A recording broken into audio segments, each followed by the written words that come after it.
Good morning and welcome to Love Every Moment, coming to you today from Chattanooga, Tennessee. Today's verse is 1 John 4:9. By this the love of God was manifested in us, that God has sent his only begotten Son into the world so that we might live through him. Now, I love that word manifested. That's just such a poetic word that we don't use much anymore in English. But I looked it up, and it's basically taking something that was unclear or unknown and making it clear and obvious.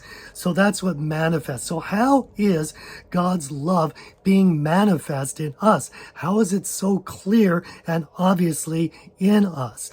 Well, some people might say, well, I've got this warm feeling, and that shows that God loves me. Or others might say, well, I go out into nature and commune with God. Or others might say, well, I feel that I've got this special gifting. And they've got these answers that are, well, not very specific, kind of, ooey gooey. But here, John tells us how we can know for sure that God has sent his only begotten Son into the world so that we might live through him. Now, with that in mind, let's look at a great cross reference. It's Romans 5:6, and we'll also read 7 and 8. Starting with verse 6, for while we were still helpless, at the right time, Christ died for the ungodly.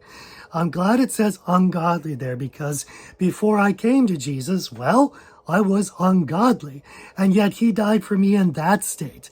And I will venture to guess that you were ungodly too before Christ died for you.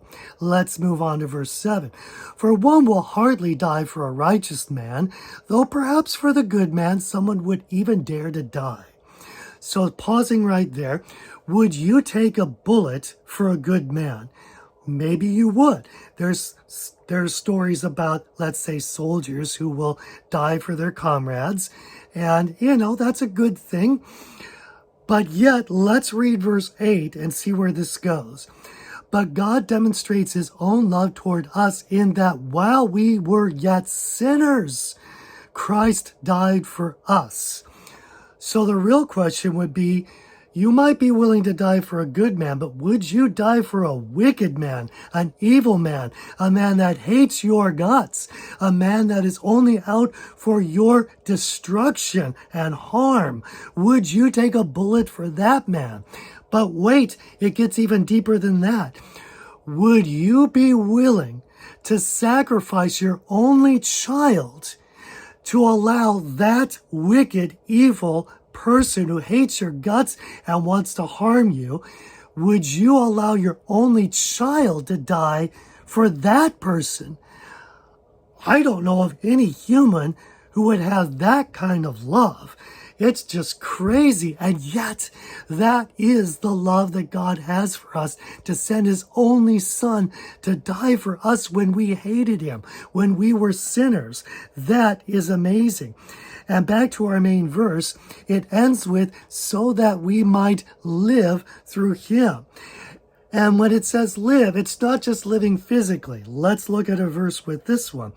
John 10 has the story of the Good Shepherd, and you really should read the entire chapter. I'm just going to pull out one little itty-bitty verse, verse 10, which says, the thief comes only to steal and kill and destroy. I came that they may have life and have it abundantly. Now be careful. There are some who will say, oh boy, abundant life, yay, health and wealth and wine, women and song and chocolate sundaes every day. And boy, it sounds like a panacea, but that's not what it is. Abundant life is that life in him, that fellowship, that relationship with love. Certainly, being in God's fellowship is much better than any junk, any stuff the world could offer. So that's why it's so wonderful that the love of God is manifested in us, that we have the abundant life that comes with it. So let's choose to love every moment, because then we're going to love every moment. I'm your average wretch, and I hope you have a great week.